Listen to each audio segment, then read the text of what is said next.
Here we go, taking our practice test. I have a whole bunch of sheet of paper with my College Board ID and my initials on it. So now you're going to be looking at your problems from a phone or a tablet. I downloaded them.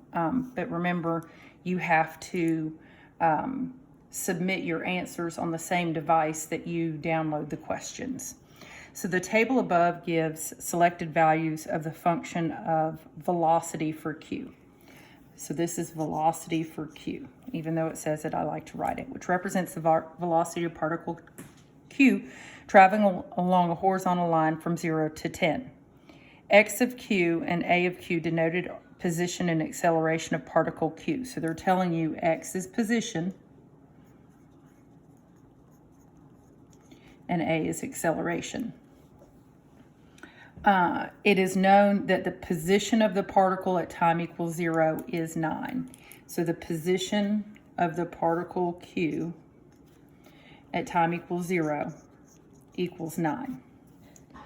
And that the acceleration is less than 0. So acceleration is negative on the entire interval from 0 to 10. So that might be important, so I'm going to underline it.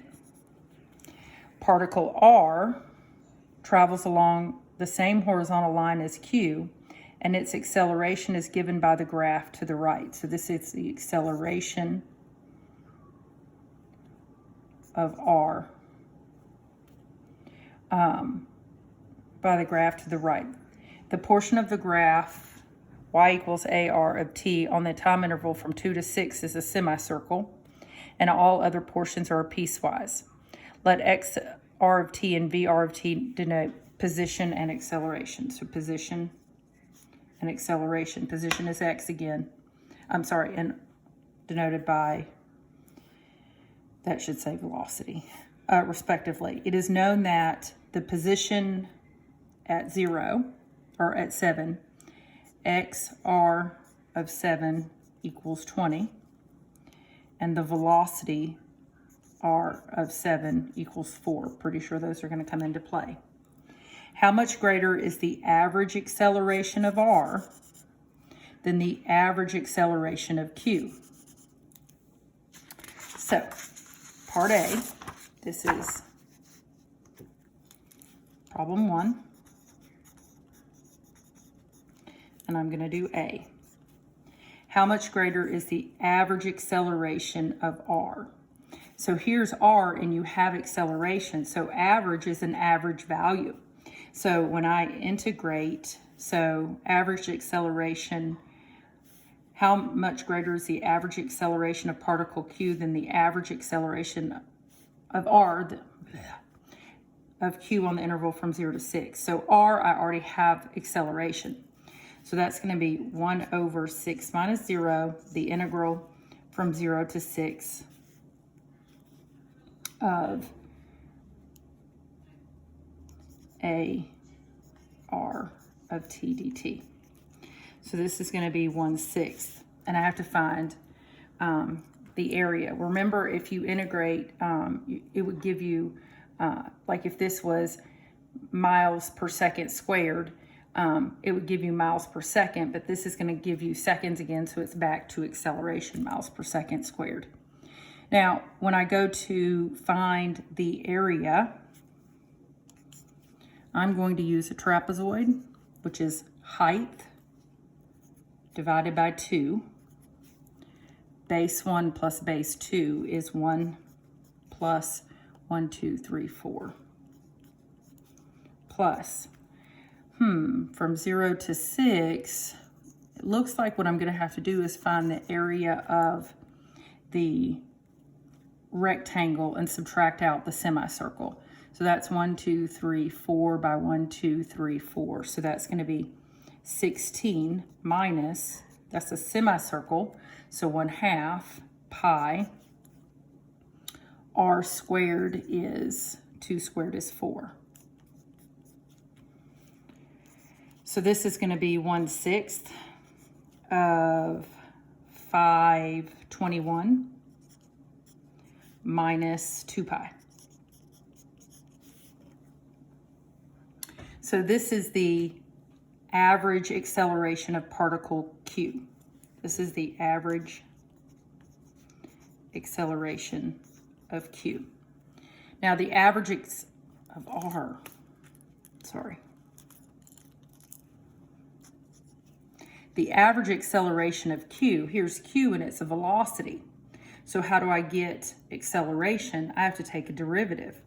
So the average acceleration of q is going to be velocity of q at 6 minus velocity of q at 0 over 6 minus 0. So the velocity of q at 6 is 3, minus the velocity of q at 0 is 10 over 6. So this is negative 7 over 6. Now it didn't ask for the average acceleration, it asked for the difference. So how much greater is the average acceleration of r than the average acceleration of q? So this is going to be 21 minus 2 pi over 6 minus negative 7 over 6. So it is greater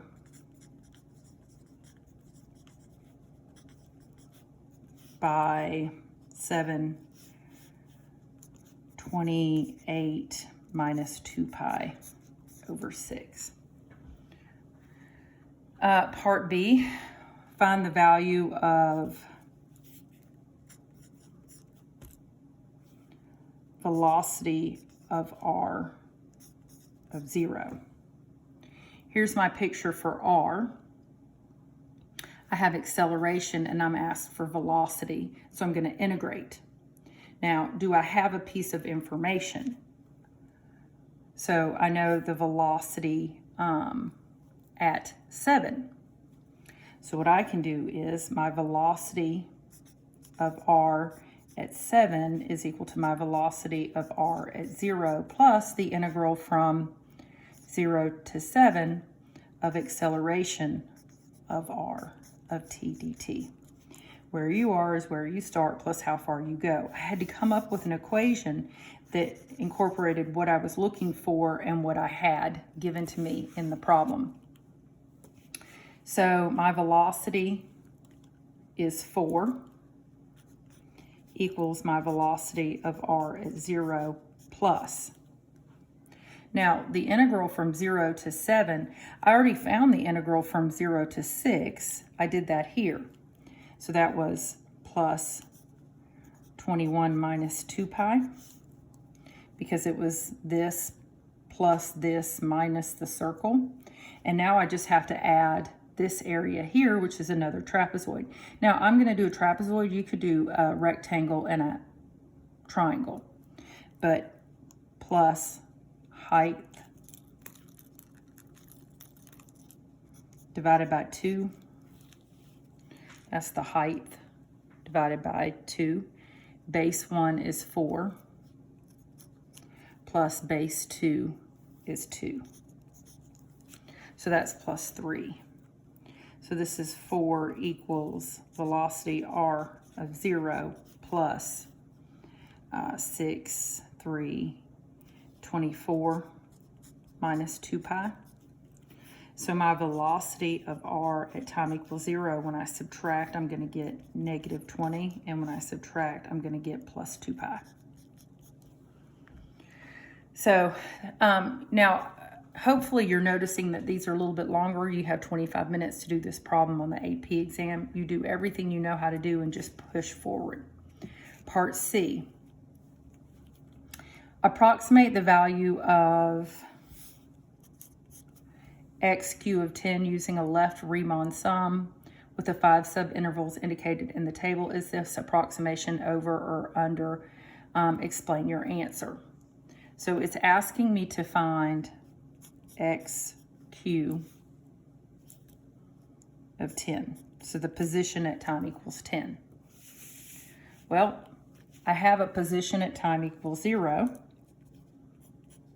where you start, plus, and then how far you go is going to be the integral from 0 to 10 of velocity of q of t. So this is going to be 9 is equal to the position, no. So xq of 10 is what I'm solving for, equals 9 plus. Now this is a left Riemann sum, 5 subintervals indicated in the data. So here's 1 rectangle, 2 rectangles, 3 rectangles, 4 rectangles, 5 rectangles. The difference here is 3, the difference here is 2, so I can't do them all at once. So it's plus. Width is 3, and if it is a left Riemann sum, I'm using 10 for this rectangle.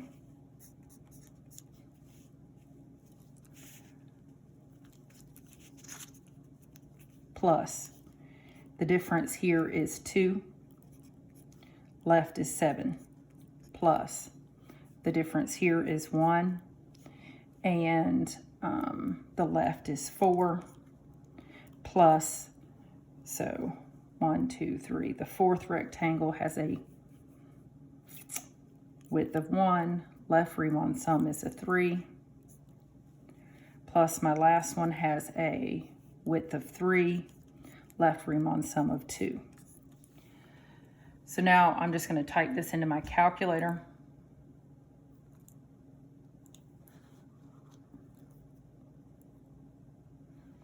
And I've got xq of 10 equals 66.